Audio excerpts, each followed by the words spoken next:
Stop me if you heard this before, but the Arizona Coyotes have lost again thanks to a second period collapse to the St. Louis Blues. We're going to discuss that game, what happened, and other things Arizona Coyotes, plus arena news. We got some new stuff to talk about regarding the Arizona Coyotes arena situation. All on today's episode of Lockdown Coyotes. You're Locked On Coyotes, your daily podcast on the Arizona Coyotes, part of the Locked On Podcast Network, your team every day.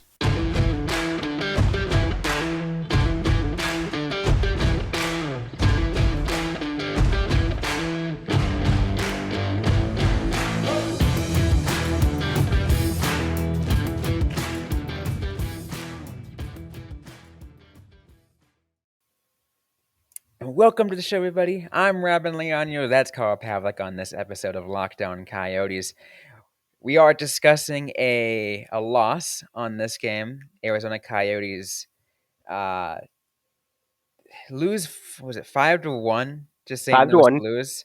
Mm-hmm. And based off what you heard me say in the open, Carl, Coyotes losing again on a second period collapse.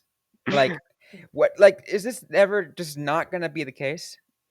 I mean, probably next season there'll be fewer second period collapses, but we are 70 games in at this point.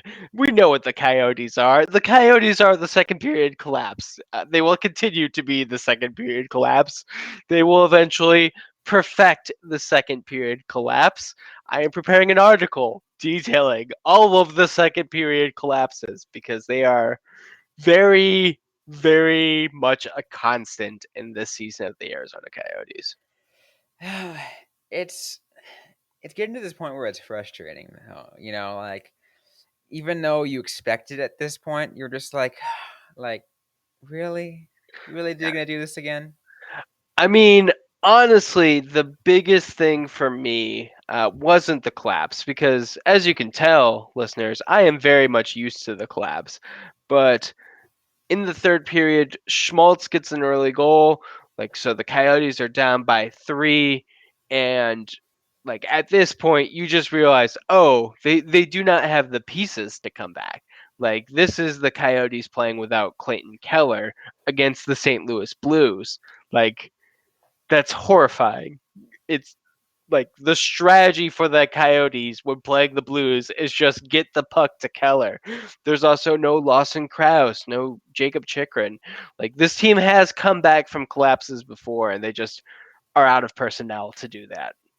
This team, the team to begin with, is already,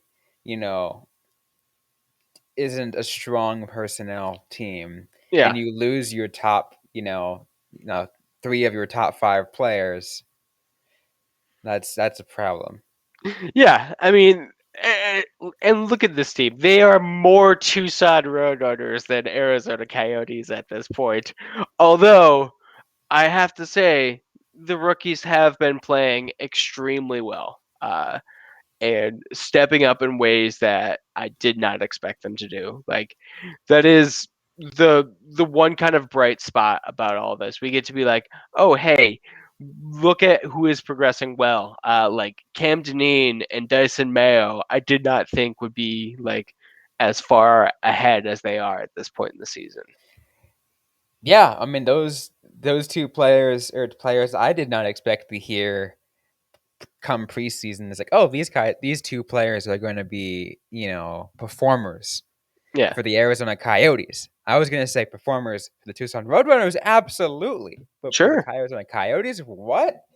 And I mean, it's not a stat that really has any kind of relevance, but Cam Deneen was the only defenseman with a positive plus minus. It doesn't mean much, but it kind of means something. It shows that the they're at least doing their best. They're staying engaged. They are not checked out, which is absolutely what you want to see from your younger players. The players who are going to be like auditioning for a spot in next year's training camp, like you want them to be engaged at this point in the season, even though they're losing.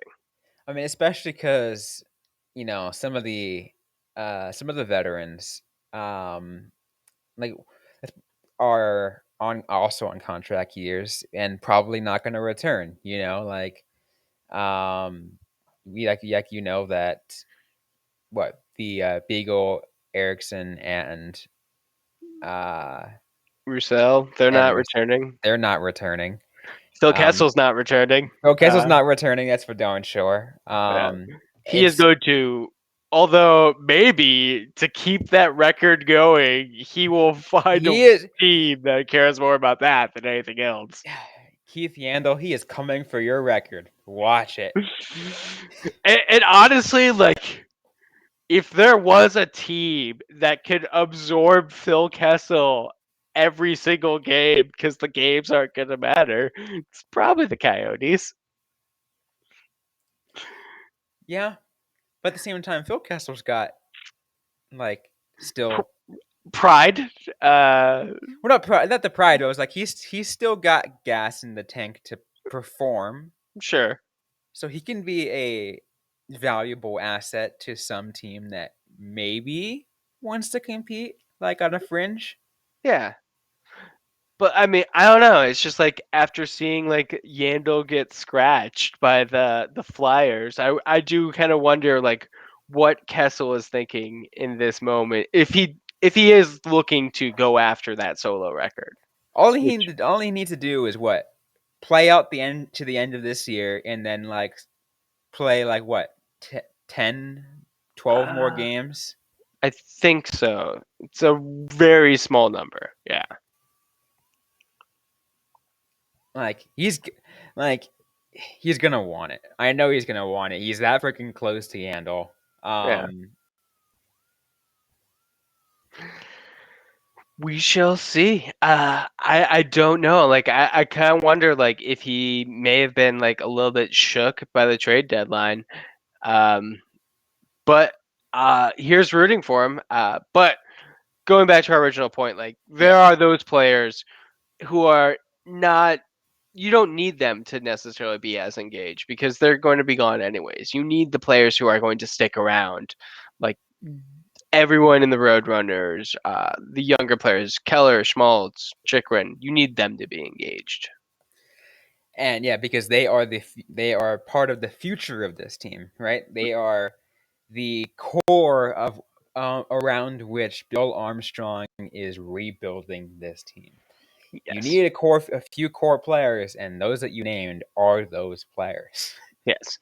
And Lawson Krause, I feel like I have recognized that I am not talking about Lawson Krause as much because he was injured just before Keller, and I saw Keller get injured in person, so it's very different. It like stands out, and so I'm trying to just throw out that yes, Lawson Krause is also out. He is a key part of this team, and people, including myself, are not drawing enough attention to how big a hole he is leaving.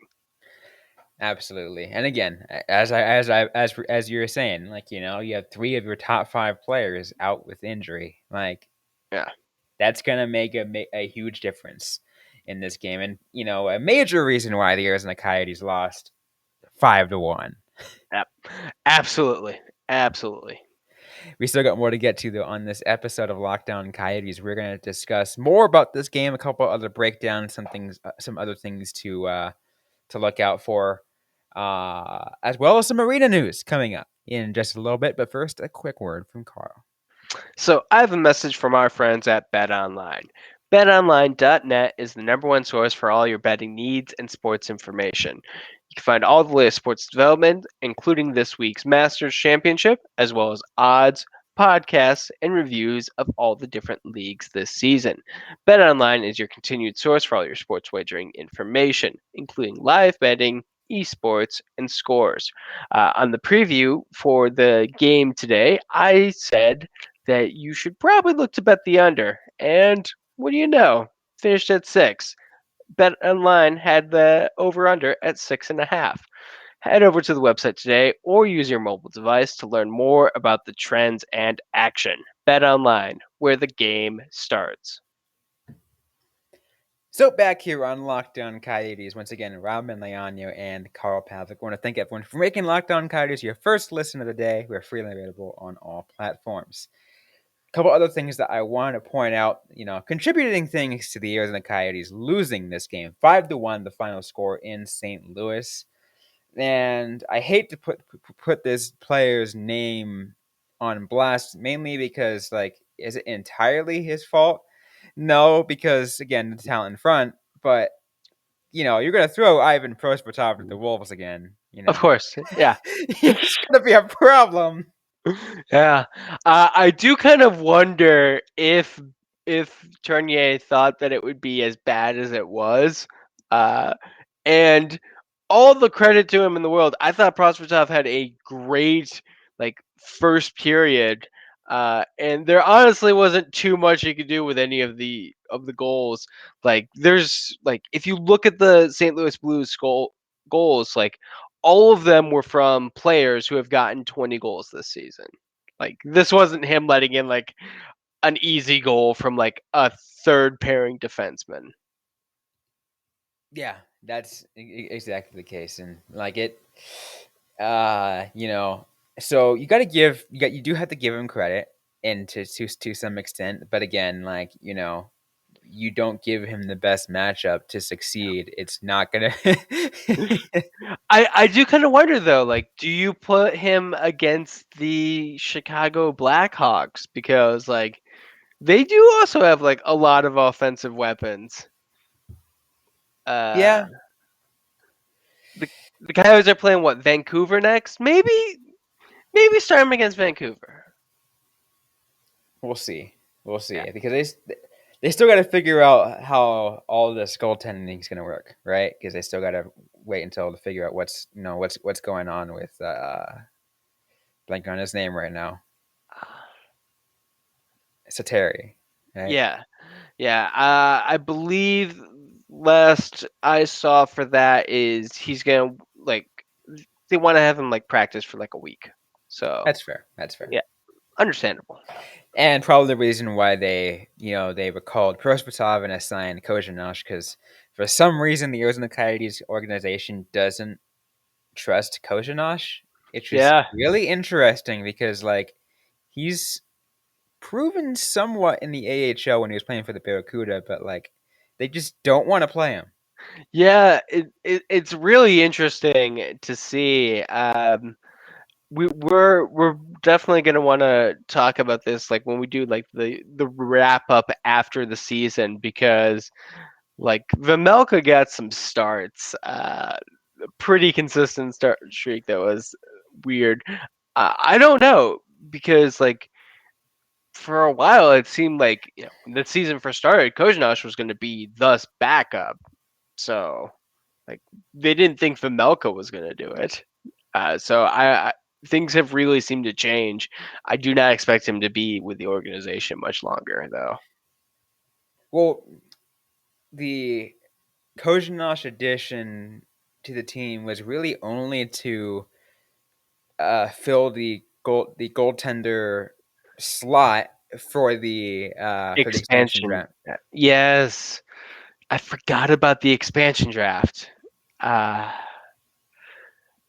so much has happened since this. I know it feels so long since then.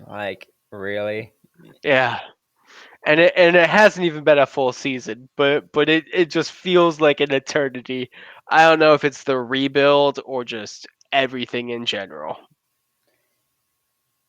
Maybe I mean this season's been long for us. It Yeah. has been.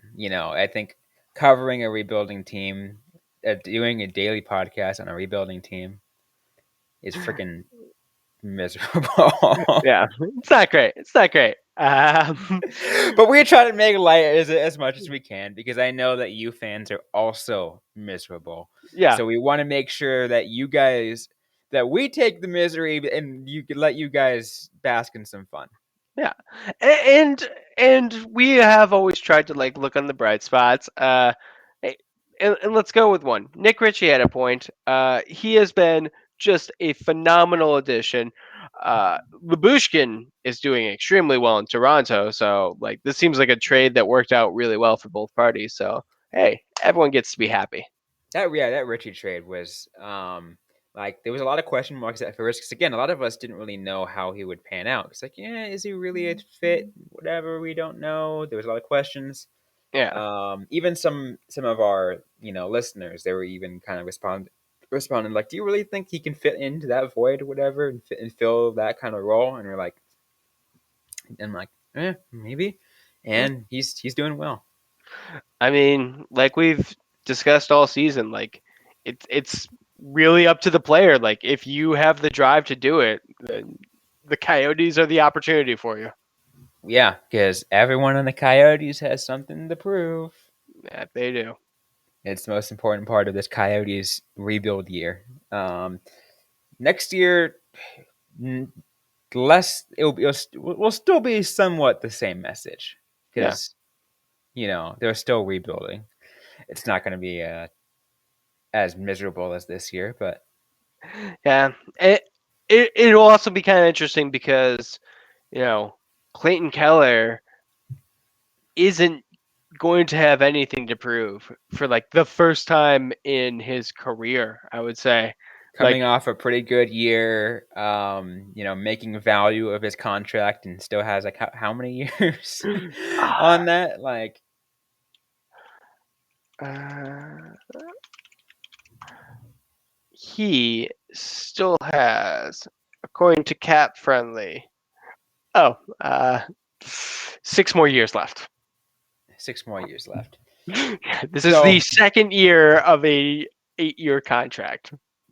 oh man, oh John Chica. Yeah. Like it didn't take long for it to really pay off, which is kind of how I thought the contract was going to be. Like I honestly expected like this like 3 years down the line for Keller. He is just advancing very well, and like he's probably the only player on the team who's just going to be able to walk in and be like, "No, I am like you have the correct expectations for me." Question for you before we go to break. Um, do you make Keller captain?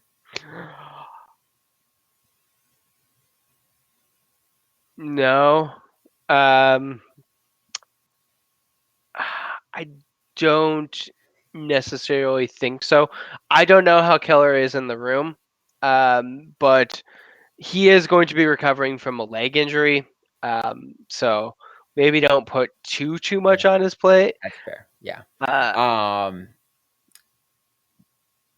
to follow up, do they name a captain next year?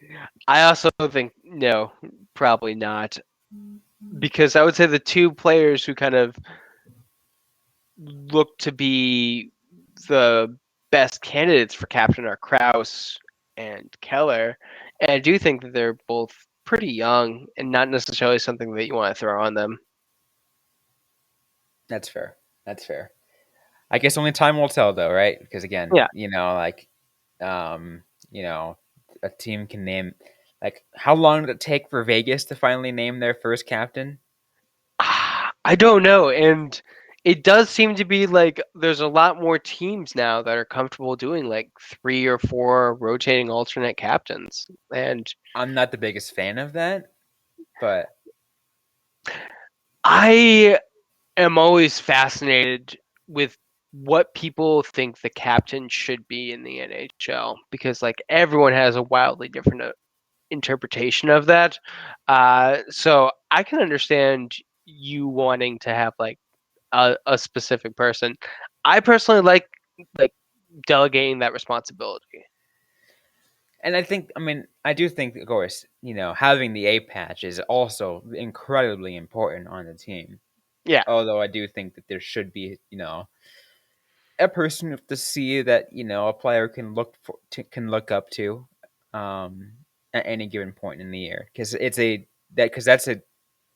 that's a matter of consistency, right? You got someone wearing it all year. Yeah. versus, for example, two people wearing the A's in home games, two people wearing the A's in away games. Like it doesn't like Yeah.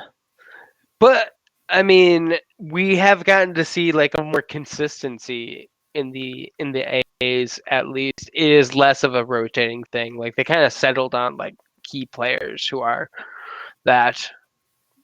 But that's fair. no, and I also agree that like there is something to having like the one person who to look forward to, and that's why like everyone always like puts Shane Doan on a pedestal because from all like reports, he was that guy both on the ice and off the ice that you could talk to and go to if you needed help. Exactly. That's the role of a captain in the National Hockey League. Anyways, we still got more to get to on this episode of Locked On Coyotes. We're going to move from the game and discuss arena news. Interesting arena news that you might want to know for the Arizona Coyotes. That coming up in just a moment. But first, I want to let you guys know that today's episode is brought to you by Rock Auto. With the ever-increasing number of makes and models, it is now impossible for your local chain auto parts store to stock all the parts you need. Why endure offer pointless or seeming intimidating questioning? Is your Audacy an LX or an EX? Well, wait, the person behind the counter orders the parts on their computer, choosing only the brand their warehouse happens to carry. You have computers with access to rockauto.com at home and in your pocket. Head on over to Rock Auto, a family business serving do-it-yourselfers for over 20 years. Because I want to tell you that their prices are reliably low for every customer. They have everything you could possibly need, from brake parts, tail lamps, motor oil, and even new carpet. We encourage everyone to really check out Rock Auto and see what fits their car. Because again, you can just put on their website what your car is, and it will tell you everything that could possibly fit your car. So go to rockauto.com right now and see all the parts available for your car or truck. And while you're there, right, Locked On and how did you hear about this box? So you know that we sent you. Amazing selection, reliably low prices, all the parts your car will ever need. rockauto.com. So let's finish things off with this episode of Locked On Coyotes as we discuss arena news. An Yep. update. It's been 2 months since the last time we had an update for you, and that 2 months ago was when they announced that they will be moving the Tempe, but in the ASU arena. Can't believe Yep. that's 2 months ago already. Yeah. Um, but the latest news, first reported by PHNX. But if you take a look, it's pretty public information based off of the City of Tempe website. Is City Council will be having an executive session this Thursday, and this executive session not open to the public, so it's just these city council members sitting down and having a pretty bulky discussion of this proposal for the arena on Rio Salado. Yeah. The PHNX story does note that this will be their first opportunity to view detailed information on the project, possibly including airport, traffic, noise, and sports gambling impact studies, plus the financing and tax revenue and job creation projections. A lot of really solid information that you're going to need to know if you are a city council member looking to vote on whether or not to accept this project. And absolutely, and it wouldn't surprise me though if this executive session, see, it's the probably going to take the majority of that afternoon on Thursday. Yeah. It's going to be a lengthy discussion, and by that point, by the time it's done, it wouldn't surprise me if the majority of city council already has a decision on their head before the public gets to decide. Yeah. I mean, let's just say this, like unless there's something like super shocking in any of the like forms that they're disclosing, like I don't necessarily seeing it swaying the people too much.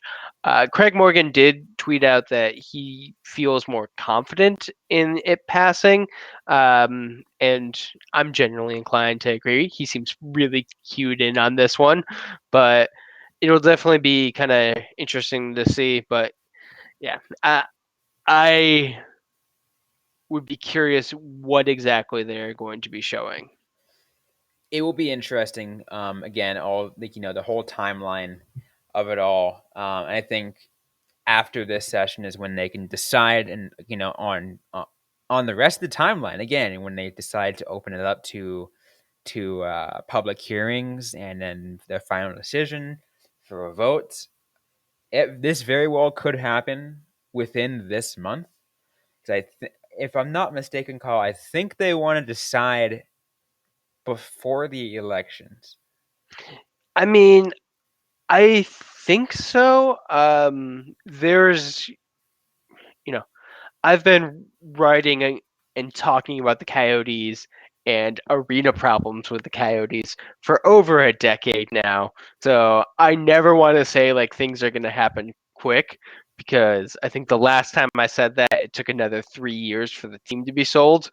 Um, but yeah, if they want to move forward, like they could easily move forward quickly, and I'm sure the Coyotes would love for that to happen. A big point of concern and topic of, you know, debate is like, well, you can't really call the ASU arena a temporary arena until you have your full arena, and Mm-hmm.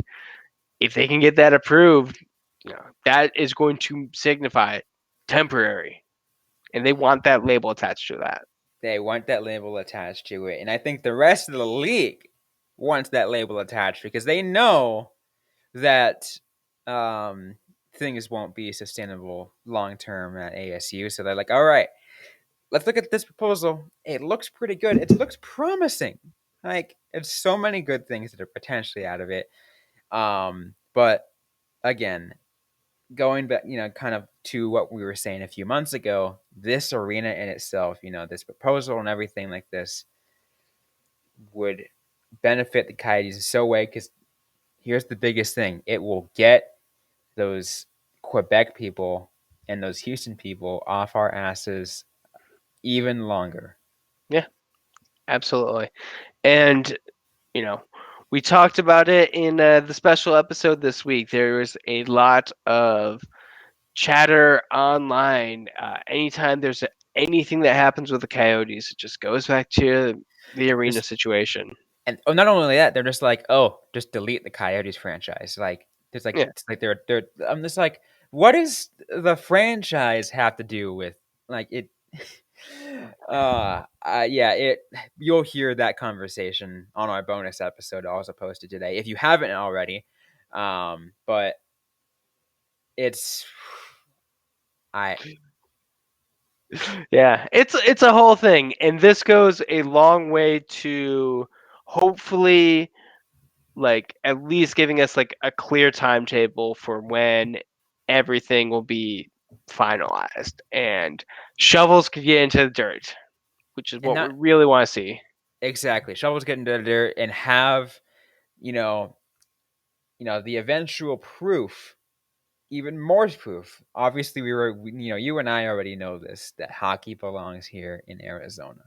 Yep, And this will prove to everybody else that it does. absolutely. And speaking of hockey belonging in Arizona, tomorrow we have a special episode that's going to be published for you guys. We are